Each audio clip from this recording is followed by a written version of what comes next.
उत्तराखंड की जनता को double engine की रफ्तार से विकास का दृश्य दिखाने के उद्देश्य से मुख्यमंत्री धामी ने प्रधानमंत्री नरेंद्र मोदी समेत कई मंत्रियों से दिल्ली में मुलाकात की है। सीएम धामी ने प्रधानमंत्री से विभिन्न विकास के मुद्दों पर चर्चा की। सीएम धामी ने पीएम मोदी से राज्य की 24 प्रस्तावित जल विद्युत परियोजनाओं पर पुनर्समीक्षा करने का अनुरोध किया है। इसके साथ ही मानसघर मंदिर माला मिशन के लिए 1000 करोड़ रुपए की सहायता दिए जाने, प्रदेश में प्रस्तावित 3 टनल परियोजनाओं की स्वीकृति दिए जाने, वन भूमि हस्तांतरण को व्यवहारिक बनाए जाने का अनुरोध भी किया है। इसके अलावा राज्य की रोड कनेक्टिविटी को बेहतर बनाने, संचार सुविधा को और बेहतर बनाने के साथ ही तमाम अवस्थापना सुविधाओं में सुधार के लिए केंद्र से सहयोग मांगा है। भाजपा ने उम्मीद जताई है कि राज्य के विकास में इस मुलाकात से कई लाभ मिलेंगे। प्रदेश के विषय हैं और सेंटर से बहुत अच्छी सहायता हमको रहती है, सहयोग रहता है। अभी नई सरकार बनी है तो माननीय मुख्यमंत्री जी सारे विषयों को लेकर एक बार नए सिरे से सभी मंत्रियों को मिल रहे हैं, अपने प्रधानमंत्री जी को मिल रहे हैं। तो निश्चित तौर पर उत्तराखंड के हित में है। जितना ज़्यादा हमारा कम्युनिकेशन बना रहेगा केंद्र सरकार से, उतना अधिक लाभ प्रदेश को मिल पाएगा और उसी क्रम में मुख्यमंत्री अपने काम में लगे हुए हैं। वहीं एक ओर जहां भाजपा मुख्यमंत्री की इस मुलाकात को काफी सराहनीय बता रही है, तो वहीं दूसरी ओर विपक्षी दल केंद्र सरकार पर राज्य की उपेक्षा का आरोप लगा रहे हैं। विपक्ष को इस मुलाकात से कोई खास उम्मीद नहीं है। निश्चित रूप से बार-बार केंद्रीय नेताओं से मिल रहे हैं, उनसे राज्य के लिए आर्थिक सहायता की बात कर रहे हैं, चाहे बिजली के क्षेत्र में हो, चाहे जल विद्युत परियोजनाओं के बारे में हो, चाहे आपके यातायात के बारे में हो, सड़कों के रखरखाव की बात हो, लेकिन उसका हासिल कुछ नहीं होता है। मुख्यमंत्री को हर हमेशा केंद्रीय नेतृत्व इनका बैरंग वापस भेजता है, निराशाजनक स्थिति में वापस भेजता है, खाली हाथ वापस भेजता है। प्रदेश की आर्थिक व्यवस्था चौपट है, आप देख रहे हैं। दैवीय आपदा आपके सिर में है।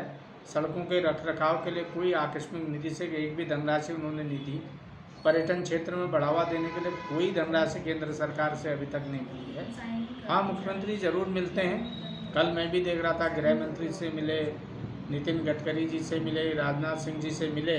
राजनाथ सिंह जी से मिलकर अगर मुख्यमंत्री जी यही करा देते कि भाई अग्निवीर योजना को समाप्त करा देते, हमारे यहाँ फौज की रेगुलर भर्ती करा देते, तो ये भी बड़ा एहसान मुख्यमंत्री जी का होता।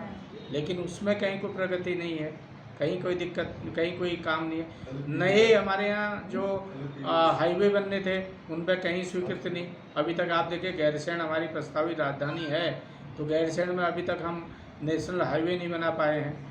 मुख्यमंत्री जी अगर इस प्रदेश के विकास के लिए कहीं भी जाते हैं तो उसका स्वागत है। वो किसी भी मंत्री से मिलते हैं, प्रभावशाली व्यक्ति से मिलते हैं, बिजनेसमैन से मिलते हैं, और अगर उससे इस प्रदेश का विकास होता है तो उसका उत्तराखंड क्रांति दल स्वागत करता है।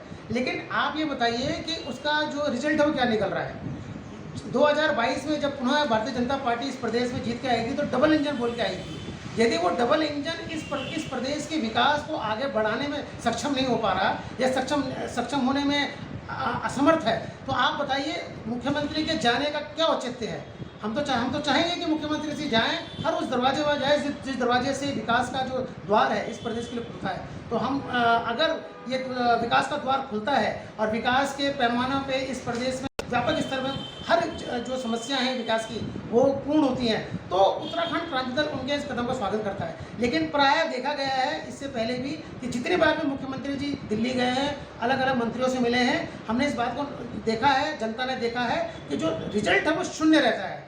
तो अगर यही स्थिति रही और खाली मुख्यमंत्री जी आते जाते रहे और उसका कोई फायदा इस प्रदेश को नहीं मिला, तो फिर इतना सारा भागदौड़ करने का मुख्यमंत्री का क्या फायदा हुआ। तो हम तो चाहते हैं कि अगर वो गए हैं विभिन्न मंत्रालयों के मुख्यमंत्री जो सचिव हैं या मंत्री हैं उनसे मिले हैं, तो उसका फायदा उत्तराखंड को जरूर मिलना चाहिए और वो दिखना भी चाहिए। कुल मिलाकर एक और जहां मुख्यमंत्री पुष्कर सिंह धामी केंद्र सरकार से राज्य को आर्थिक मदद दिए जाने के साथ ही जल विद्युत परियोजनाओं को शुरू करने की तैयारियों में जुट गए हैं, तो वहीं दूसरी ओर माना जा रहा है कि राज्य में अब और तेज गति से विकास कार्य होंगे। निश्चित ही मुख्यमंत्री की मांग केंद्र ने मानी तो राज्य का विकास और तेज गति से हो पाएगा। Uttarakhand desk report.